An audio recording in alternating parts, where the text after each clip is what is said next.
পুলিশের ভাইয়েরা আপনারা উপস্থিত আছেন।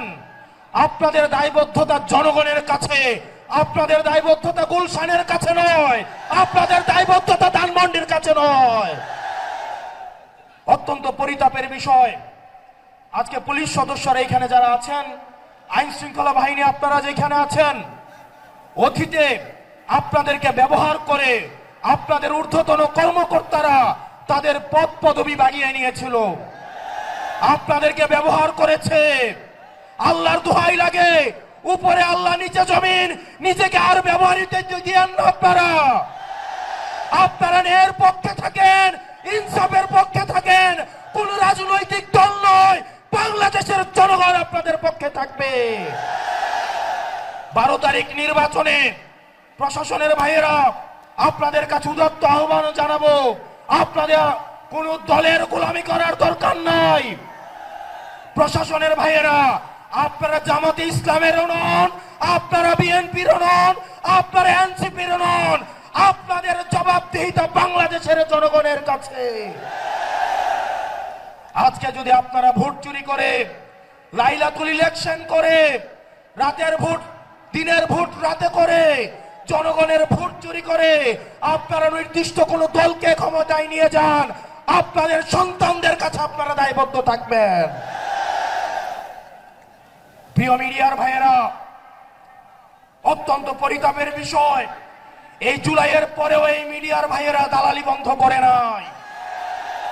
সময় টেলিভিশন, 71 টেলিভিশন, ডিবিসি আবার দালালি শুরু করে দিয়েছে।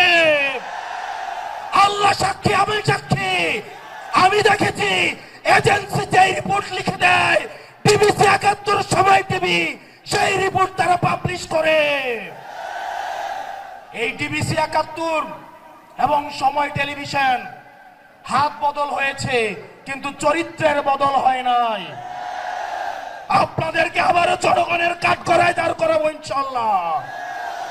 এই মিডিয়া শুধু প্রশ্ন, দুনিয়ার যত প্রশ্ন, দুনিয়ার যত সমস্যা, আমাদের ইনকাম কি, আমাদের চলাফেরা কোন জায়গা থেকে আসে, আমাদের শার্ট কোন জায়গা থেকে কিনি, রাজনৈতিক কর্মসূচি কিভাবে হয়, দুনিয়ার সকল প্রশ্ন আমাদের জন্য। অন্যদিকে সকল প্রশংসা এবং সকল মুগ্ধতা একটা রাজনৈতিক দলের জন্য। এর পরবর্তী বিপ্লব হবে এই মিডিয়া এবং প্রশাসনের বিরুদ্ধে বিপ্লব। বক্তব্য দীর্ঘায়িত করছি না। মিডিয়া এবং প্রশাসন বাংলাদেশকে সুখী, সমৃদ্ধ এবং উন্নতি করতে হলে আপনাদের প্রয়োজন রয়েছে। আমরা আপনাদের শত্রু না, আমরা চাই আপনাদের দায়বদ্ধতা, আপনাদের জবাবদিহিতা হচ্ছে জনগণের মুখী। আপনারা কোন দলমুখী না হয়ে আপনারা জনগণমুখী হন, জনগণ আপনাদের নিরাপত্তা দিবে ইনশাআল্লাহ। ইনকিলাব, ইনকিলাব, ইনকিলাব, ইনকিলাব, আপোষ না সংগ্রাম, দালালি না রাজপথ, দালালি না রাজপথ। সর্বশেষ, যিনি স্বপ্ন দেখছেন একজন প্রধানমন্ত্রী হবেন, উনি যখন একজন তৃতীয় শ্রেণীর আলাপ আলোচনা মঞ্চে উঠে দাঁড়িয়ে করেন, সেগুলো আমাদেরকে তাড়িত করে।